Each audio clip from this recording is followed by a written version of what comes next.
Hey everyone, and welcome as we continue our study through the New Testament Gospels, looking at the 250 events in the life of Jesus. And today we're looking at Jesus rising from the dead. This is the key moment in everything we've been studying, the most important part, right?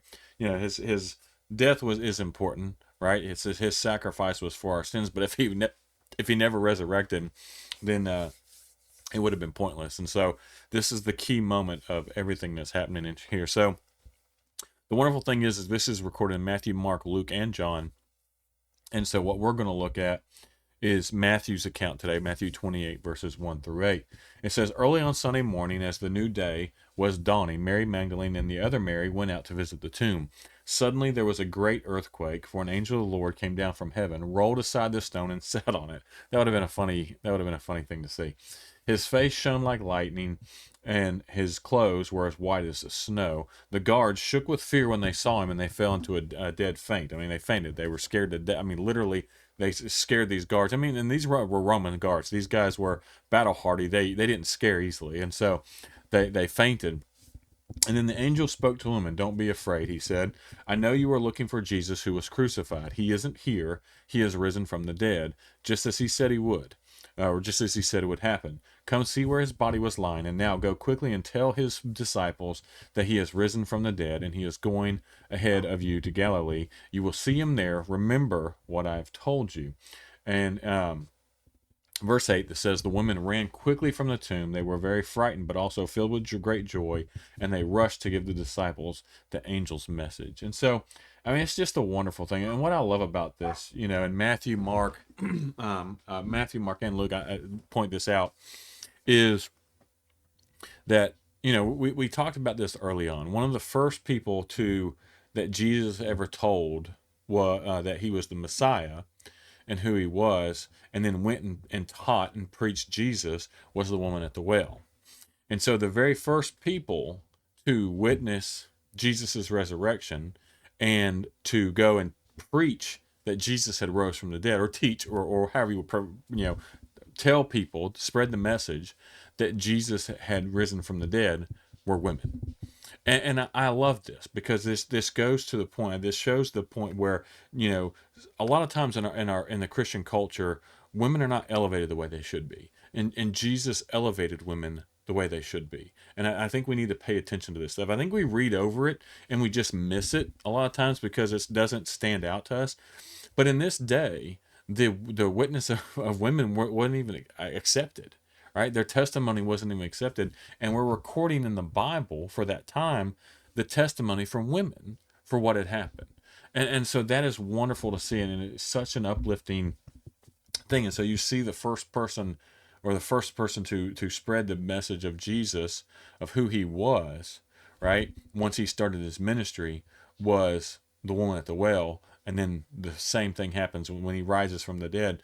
The first people to talk about it are women. And I think that's very important, and we need to make sure we notice that and see that, and not try to hinder what Jesus put in motion with stuff like this. And so I think it's an interesting take, and I think we need to not ignore that. And so, anyways, the women had purchased the spices right on Saturday evening after the Sabbath, and they after it had ended, and so they could go to the tomb early the next morning and anoint Jesus. This was a process that was supposed to be done. It was a sign of love. It was a sign of devotion and respect. And so, bringing spices to a tomb like this and doing this was similar to like bringing flowers to a grave. A little bit more involved, obviously, but it kind of had a similar thing there. We know one of the Marys was Mary Magdalene. The other one was Mary. The other Mary wasn't Jesus's mother. We're not sure exactly who it was. It could have been the wife of Clopas, who we saw in John 19:25, or she may have been Jesus's aunt, who was the mother of James and John, which we see in Matthew 27:56. And so there's possibility there. We're not 100% sure. The other thing too, that if you read Mark and Luke's account, and again I didn't read all of these, but Mark says that one angel met the women at the tomb, while Luke mentions two. And so, again, this is those things. A lot of people will say, oh, see, these that contradict each other. It's two different stories. And it's like, no, it's not. Each gospel writer chose to highlight different details as he explained the same story. Just as an eyewitness to like a news story or to a crash or to different things, they're going to highlight different aspects of the event that they saw. And so what we see here is more than likely Mark only, or probably emphasized only the angel who spoke, while Luke mentioned that both there were more than one angel. And so again, just because he didn't say that there was two angels doesn't mean there wasn't two. He just emphasizes and talks about the one who spoke. And what I like about this is the uniqueness of the of each gospel, right? And the unique emphasis of each gospel to me shows that the four accounts were written independently. You know, if they were, and I've talked about this before too, if they were four different identical books, right? We'd be like, okay, they sat down and made this stuff up. They just sat down and did it all together. And so we see that the uniqueness shows that they're writing from their own human's perspective, their own eyewitness account, still being influenced by the Holy Spirit, but they're doing it in their way, how they saw things, how they experienced them from their perception. And that's that is what makes each one unique. The other thing too, right? If we're gonna, talk about, the reliability of the Bible, right? If they were trying to spread this message and realistically spread this message in this time, then they would have never mentioned that the women were the first ones to, spread the message about Jesus being risen. They wouldn't have, that would have been omitted, because if they were trying to make this up and make it believable to their audience, then they wouldn't have put a woman's eyewitness or a woman's testimony in there, because people wouldn't have believed it. It's like, well, you need to give us men's testimony.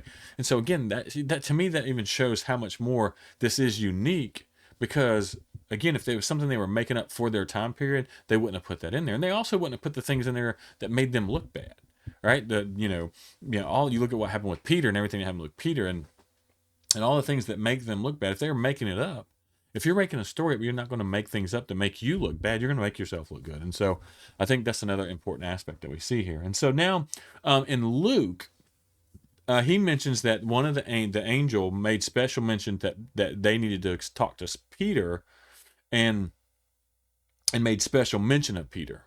You said, go and tell the disciples, especially Peter. And so I think that was to show that in spite of Peter's denials, Jesus had not disowned him or deserted him. And we're going to look into that in a little bit. I think we hit that next week, but we'll see that. And so Jesus, right? Jesus still had great responsibility for Peter here. He still had a lot for Peter to do, and to fulfill. He was going to become one of the main leaders of the church, and we're going to see this on Pentecost. I mean, he is the one that just opens it all up, and so it's awesome to see. But Jesus hadn't deserted him, and still had a lot of work for him. And so here's the thing about Jesus's resurrection, right? It's key to the Christian faith, right? All the stuff that we've studied so far, right? In the end, it doesn't really matter if that happened. Well, I mean, it does matter if it happened or not. But if this didn't happen, all that other stuff was pointless. I mean, it wouldn't have mattered if this didn't happen. And so the thing that we see here, just as promised, Jesus rose from the dead. And now a lot of people will claim, and even the Romans, and we're gonna look at this in the next couple of days, they tried to make up stories that the people came and stole the body, or his disciples came and stole the body. Well, if that was true, then, and I have to go back, I can't remember, we're going to look at it in the next day or two. If that were true, then his disciples would have had to have defeated about 100 guards, I think it was. Now, don't quote me on that one for sure. That was I think in the next couple of days, but I think it was around that many guards. And so that would have been a complete utter failure. Rome would have killed those guards. And so instead of that, they fainted. Here we see that they fainted because of what happened. And then we're going to see that they're paid off. And so, but that ties into this whole thing. If the disciples had made this up, right, they would not have gone to the lengths that they went to for a made up story. They were tortured, they were killed. Almost every single, at least from historical tradition, right? We don't have, it's not recorded in the Bible, but all 12, all 12 eventually, we're going to see they put in a new apostle in the end, but all 12 were crucified. Oh, I'm sorry, were tortured and put to death. Some crucified, some, there's a lot of different stories and traditions about how they were killed. Now, if you made this up just to try to keep this going or whatever, you're not going to stick to this. I mean, you're not. I mean, no person, especially a bunch of people like this, is going to stick to this message. You're not going to see someone like Paul, who, we're not really going to get into, but if you look at the book of Acts, and then he wrote most of the New Testament, right? No one like Paul's going to go from murdering and trying to find Christians and murder them because of because of their faith and stuff like that, to joining them if this really didn't happen. And that's the one thing. And then where there's a historical context, and I'm not going to get into all of it today, but there's so much historical context to show that Jesus existed, that he was who he was, and then we see his church grow the way it did. A movement and stuff like that doesn't grow the way that it did back then unless it was true, unless what happened here is true. And so we have confidence that this happened. We can look back and see that you see all the things that just had to have happened for this to happen. All the prophecies that he fulfilled, everything that he did. There's just no way that this was all made up, and that all these people were allowed to, pass it off as being true if it were false. If you understand a conspiracy theory thing, like, and I'm not going to get into the details of it, but in order to pull something like that off, you can only do it with about 2 people right before everything falls apart. And they had 12 and then multiplied that by a lot. And so we can be confident that Jesus's bodily resurrection shows us that the living Christ is ruler of God's eternal kingdom, right? Not a false prophet, not some imposter, not some guy who, claims this and claims that. I mean, he's the only,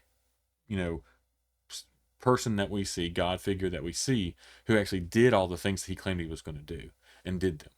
And so we can see that. We can be certain of the resurrection, right? Because he was resurrected. And so death's not the end for him. So there's a future life for us. And that's the wonderful thing. The power that brought Jesus back to life is available to us to bring our spiritually dead selves back to life. That's the wonderful thing. The power that rose Jesus from the dead is within us. It has the same power to rise us, quote unquote, from the dead, from our transgressions, from where we're at. And so the resurrection is the basis for this church's witness to the world. And Jesus, he's more than a human leader, right? All the other religions in the world, and I'm not trying to be disrespectful of that, but they all have human leaders.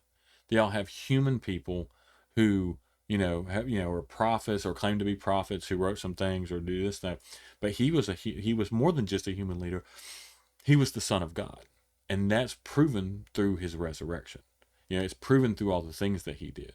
And we can believe all these claims. I mean, if you actually just really study this, and one of these days I may go through I did a series called The Problem of God and the Problem of Jesus. It's based off some books, and some other, studies and stuff like that show that's just how all this works out, right? How this works, and the chances of it actually happening the way everything happened is just impossible.